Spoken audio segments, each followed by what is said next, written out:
Oh! There are people there. I didn't know he was here. I didn't know he was here. Peter, the first question is, I always find it fascinating when we see that scene from Mr. Jolly Lives Next Door, where he says, quick, get us out of here before I shit my pants. Oh no, it's too late. That was directed by Stephen Frears. Yes. Who then went on to make Les Liaisons Dangereuses, and in many ways it doesn't seem like it was as influential as we might have imagined, because there's almost no shitting scenes in that. And but I wondered, because Stephen Frears, that was such an interesting thing, that you had him directing Consuela and you had him directing Mr. Jolly. How did that come about? And the Bullshitters. And the Bullshitters, of course, yeah. Because Keith and I were doing the Bullshitters, and we fired the director 2 days before the shoot. And Channel 4 said, well, you better find someone very good quickly, or we'll cancel it. And so we went round to Stephen Frears' house. He said, well, have you got any cast? We said, yep. And we said, you got locations? Yeah, we got that. And he said, well, I'll see you Monday then. And that was it. He came and directed it. But there's certain scenes he wouldn't do. I mean, he'd probably walk away from the scene that Rick and A were doing in that. Right. The fart joke thing, he wouldn't have had that. You said that he wasn't necessarily someone who'd go, oh, that was hilarious. He kind of had this, he sounded to me like he was very much like, well, that's comedy, is it? He'd line us up in this field with Rick and Aid, and he'd say, right, let's read the scene out. And they'd read first of all, Rick would say, well, the joke here in the scene, he said, I don't direct jokes, I just direct scenes. And so we'd read the scene out, and he'd go, and that's funny, is it?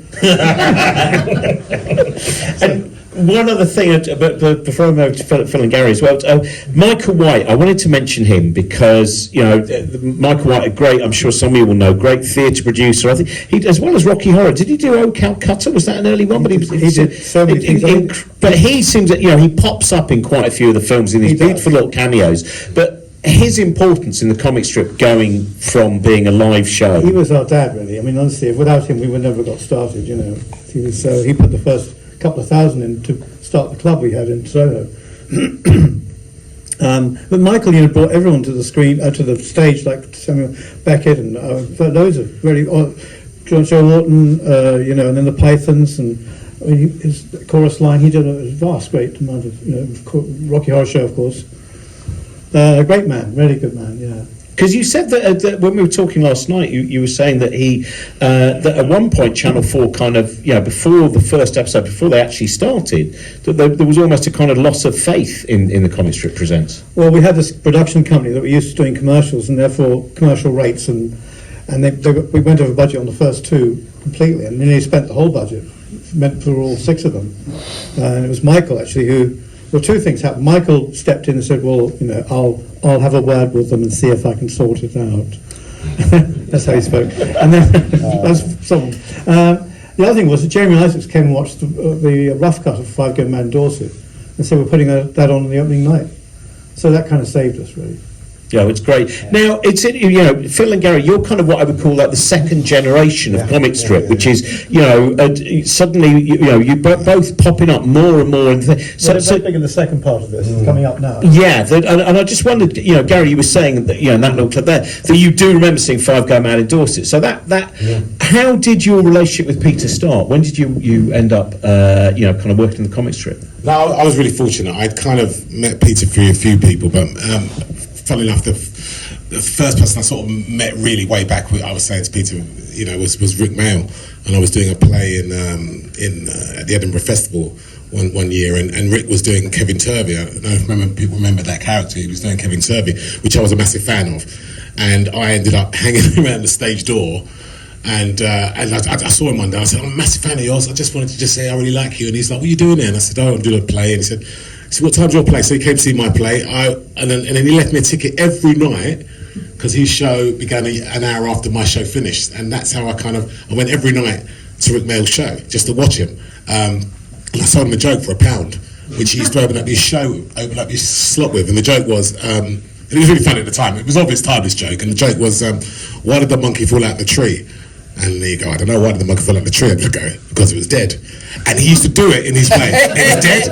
I never knew that was your joke. Yeah, I sold it for £1. That is. So that he opened it up every night, and that was when I got into. The GLC was the first The one. GLC was when he introduced me. The first one you came to Yeah, us, wasn't it? Yeah. absolutely. So GLC was when he kind of, I kind of got introduced. And Oh, then I'm so to pleased Peter. that was your joke, because he does it in that brilliant set he did at Comic Relief at the Yeah. Shaftesbury Theatre. Yeah. As well. Yeah. And what about for you, Yeah. Phil, then? Where did your relationship start? Because you were, 1985, you started on the circuit. And I've got to say, Phil, I started going to the comedy clubs when I was 16 years old, because I loved comedy so much. And Phil was one of the first acts that I ever saw, and literally, a bit like you with Rick, I would look in Time Out, and I'd either go, oh, Jeremy Hardy's playing there, or Phil Cornwell's playing there, because your energy was the most remarkable thing to Yes, it was. It didn't matter.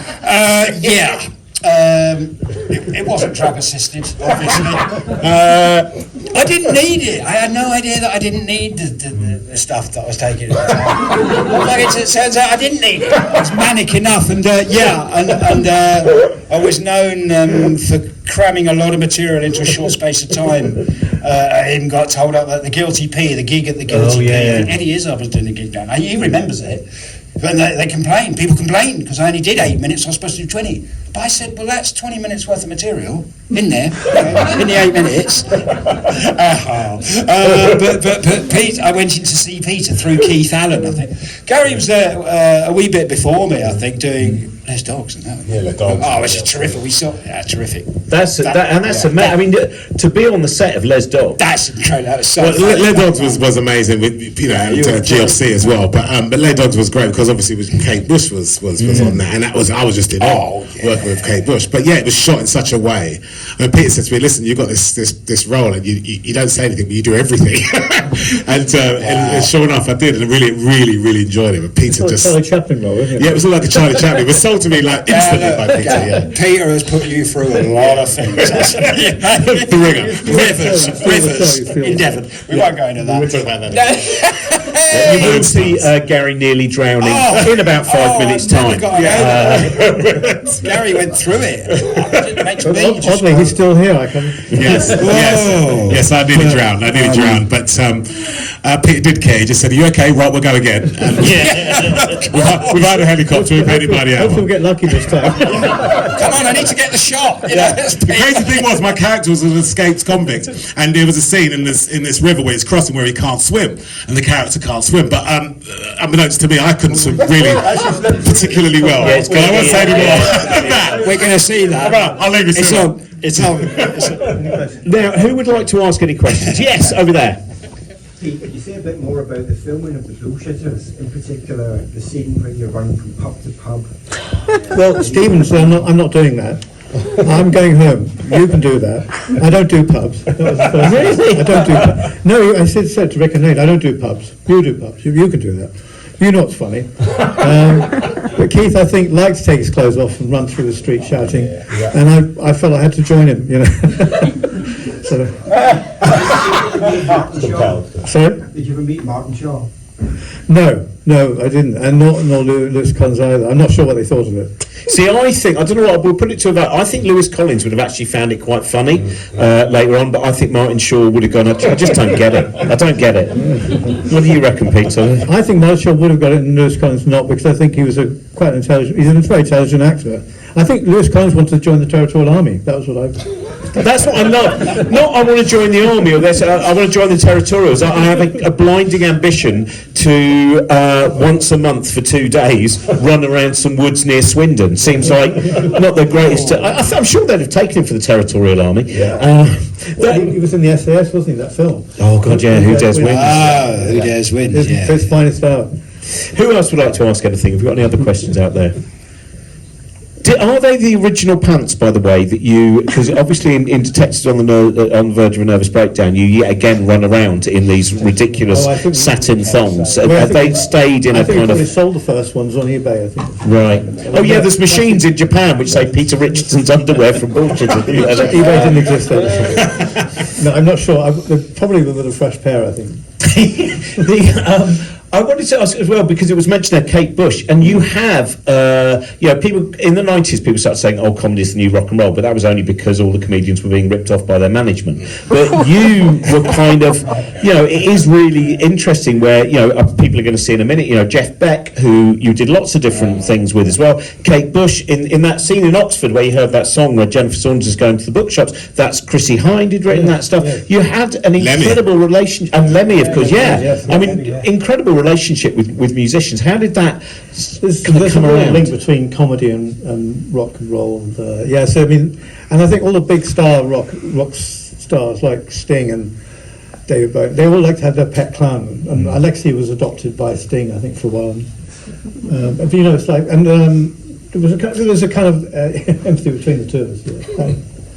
Sorry, I've just had that vision of Alexei being adopted by Sting. It's such a beautiful advert to see daytime, between the detective show repeats. And the other thing as well for you, Phil, because you kind of came in. The first thing was almost you doing your impressions, wasn't it? Because that's how Crying Game, which we're going to show in the second session. Yes. And so it started with that, but then of course you became you're playing incredible. Are we showing a bit of Wild Turkey as well in the next section? Yeah. Maybe, I'm not sure. Yeah. So that development of when you started as a comedian and doing those incredible impressions, did you want to be an actor? Yeah. That was the whole point. It was a means to an end. No, it was always a means to an end. The radio. The radio. Steve Wright. Oh yeah, the radio, Steve Wright, that guy. Yeah, that guy. I remember, God rest his soul, Steve. Yeah, no, Steve was very good to me. Absolutely, didn't I? But I went to drama school and all that. I went to East 15 acting school. I want to be an actor. You trained? I did. I did. It's still coming If you'd known that, you wouldn't have used me. If he'd have known, he wouldn't have used me. Just like all the others he used. None of them trained, and you could tell. They trained you to do Jimmy Hill, didn't they?